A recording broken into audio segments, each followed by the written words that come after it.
In this video, I am going to be attempting to solve cubic equations using try and error method. So we have x cubed minus 3x squared plus x plus 2 equals 0. So what we do is to perform trials. These trials are basically numbers we're going to be substituting into the equation to see if what we have on the left hand side is equal to what we have on the right hand side. Of course, by substituting here, we should be getting 0 on the right hand side. Now, the trial numbers, or the numbers we're going to be trying with, are going to be obtained using what we call the rational root theorem. The rational root theorem is saying that if you have a polynomial, just like the one we have here, with integer coefficient, just like we have here, if it has rational roots, these rational roots can be obtained by taking the quotient of the factors of the constant term and the factors of the leading term. So in essence, the possible root of the equation above is going to be based on the factors of the constant term divided by the factors of the coefficient of the leading term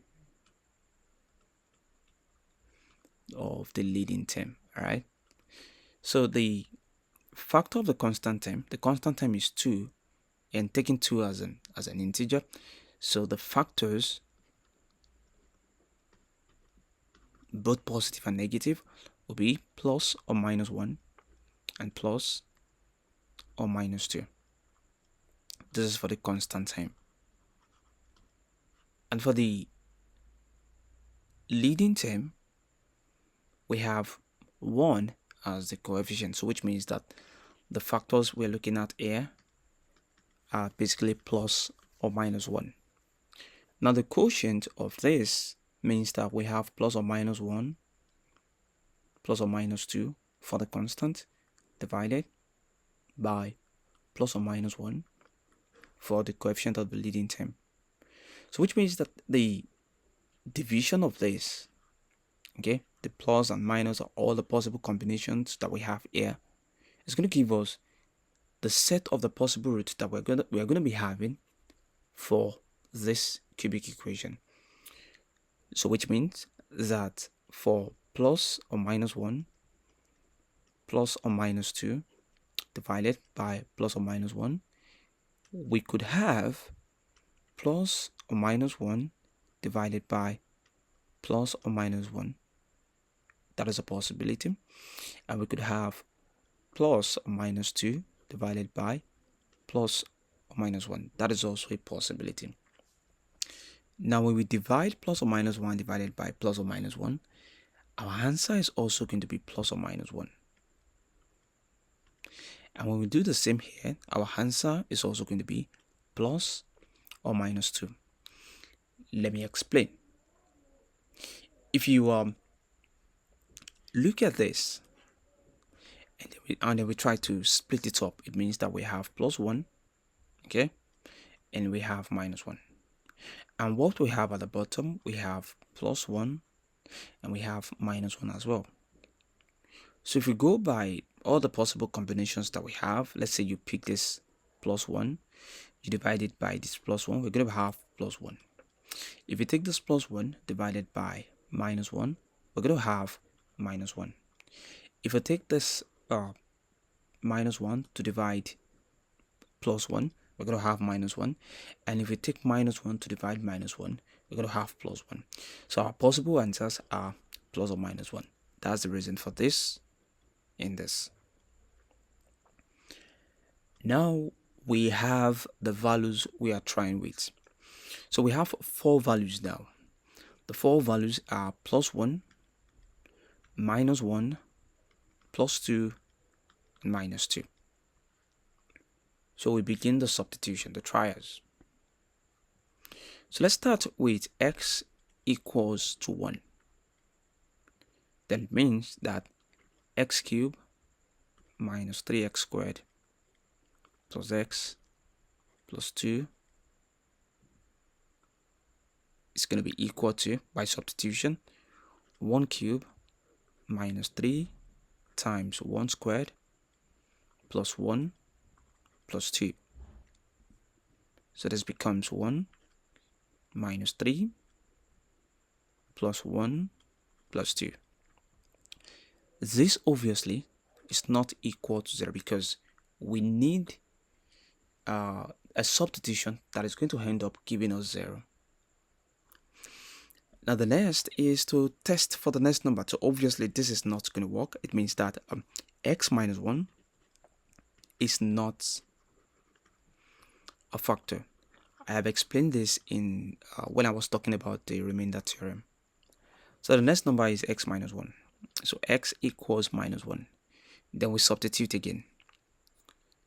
So we have negative 1 all raised to the power of 3 minus 3. Then we have negative 1 to the power of 2 plus negative 1 then plus 2. This goes on to give negative 1 minus 3 minus 1 plus 2. This is clearly not equal to 0 as well. So this is not an answer. It means that x plus 1 is not a factor. The next number to test with is a positive 2. So x equals 2. We substitute again. So we have 2 to the power of 3 minus 3 times 2 to the power of 2 plus 2 then plus 2. So this is 8 minus 12 plus 4. This is equal to 0. At this point, where you have your answer to be equal to 0, we have a factor. So if x is equal to 2, it means that x minus 2 is a factor. Now we have one of the factors. Remember, that is a cubic equation and you're meant to have 3 answers. Now we can go on and on to keep on checking for all of this, but as you can see, it is going to be time consuming. So now that we have just one factor, we can proceed from this factor to find all the other factors using other method. And the method is, we're going to start with the long division method and then we proceed from there. So remember that we have x minus 2 as a factor, and if we have x minus 2 as a factor, it means that when we use the x minus 2 to divide the polynomial, we're going to have another expression. So let's divide. So we have x cubed minus 3x squared plus x plus 2. And on the other side, we have x minus 2. Because, like I said, we have to use this to divide the long polynomial to have the other expression. So how do we divide? The process says that you use x to divide x to the power of 3. That's going to give you x to the power of 2. You go back to multiply. You have x to the power of 3 minus 2x squared. Then we subtract. By doing that, we have a negative x squared. Let's bring all of this down. Plus x plus 2. Then we take x again to divide negative x squared. That's going to give us a negative x. Then we multiply again, right? So we have a negative x squared plus 2x. By subtraction, this goes to 0. This is going to give us a negative x.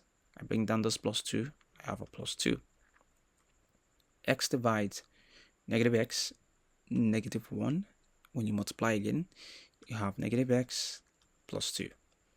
So when you subtract, we have a complete division.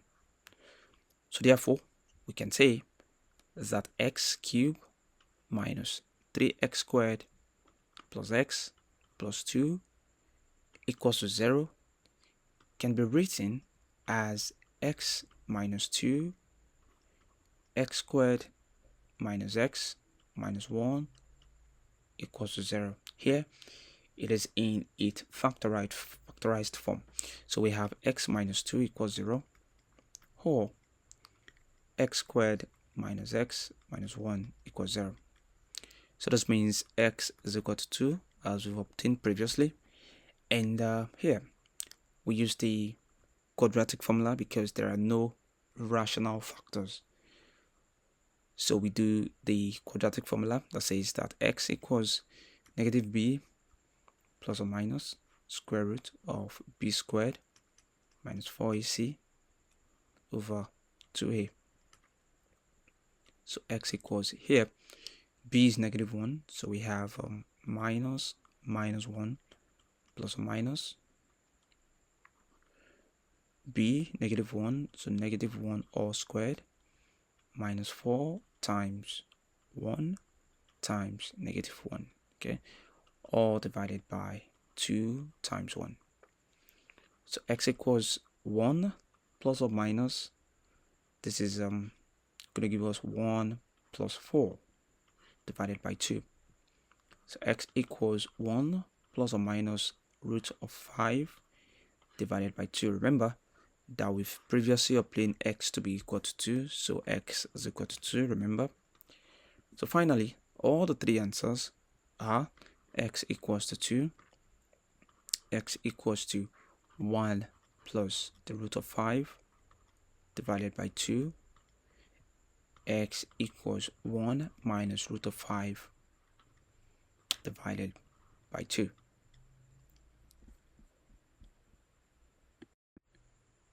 In the second question, we have 4x cubed minus 8x squared, 4x cubed minus 8x squared minus x plus 2 equals 0.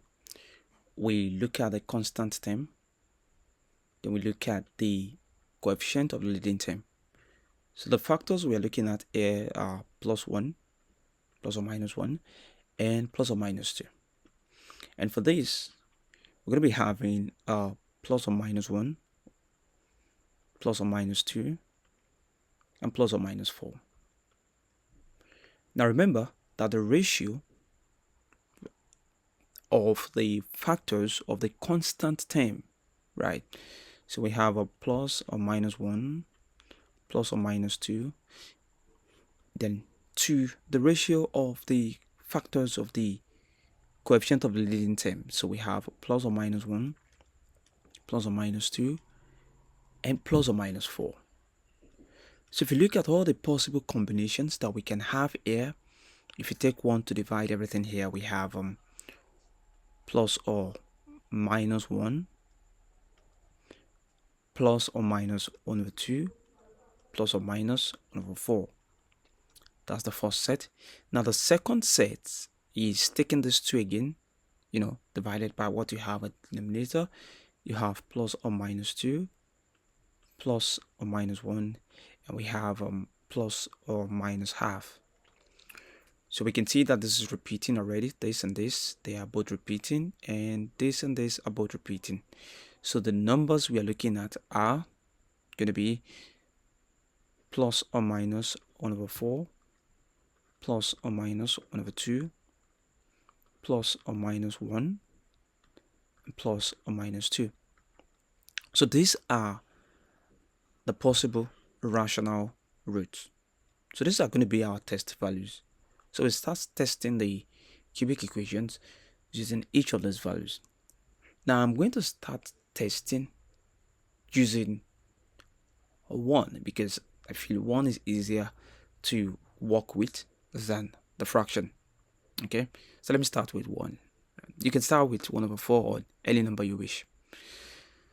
So x equals to 1, my test value. So my 4x cubed minus 8x squared minus x plus 2 becomes 4 times 1 to the power of 3, 8, 1 to the power of 2 minus 1 plus 2. So this is 4 minus 8 minus 1 plus 2. This is clearly not equal to 0. So let's try for negative 1. X equals minus 1. We have 4 times minus 1 to the power of 3 minus 8 times minus 1 to the power of 2 minus 1. Then we have plus 2. So this gives negative 4. This gives negative 8. This gives plus 1. And this gives 2. Obviously, this is also not going to be equal to 0. Let's check with the next integer, which is 2. Right. So we have x equals to 2. We try with that. So we have 4 times 2 to the power of 3 minus 8 times 2 to the power of 2 minus 2 plus 2. So we have this is going to be 32. This is going to be 32 minus 2 plus 2. This is 0. Again, we have a factor. So we can say that if x equals to 2 gives this as 0, therefore x minus 2 is a factor. So the next thing to do is to perform a long division.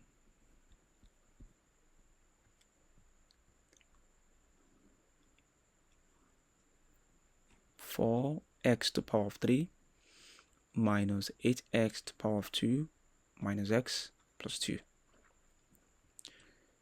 X minus 2 is a factor, right? So we divide. X divide 4x cubed gives 4x squared.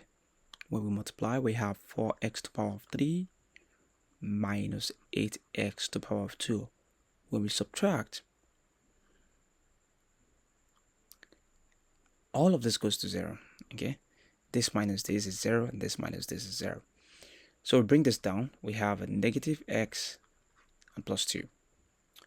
We take x again to divide this. You have minus 1. Then when you multiply through and through, you have minus x. Then we have a plus 2. When you subtract, you have 0 again.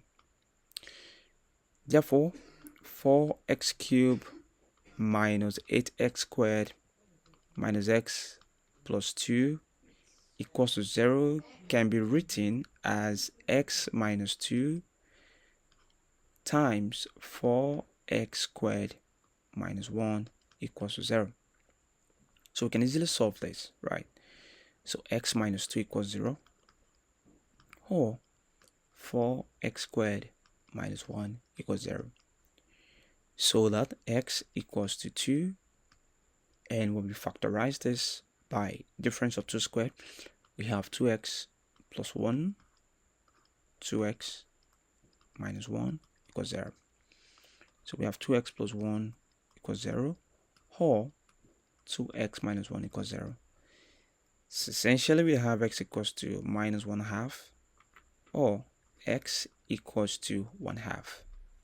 Remember that x equals to 2. In general, all our answers now, our solutions are x equals to 2, x equals to negative 1/2, and x equals to 1/2. Thanks for watching.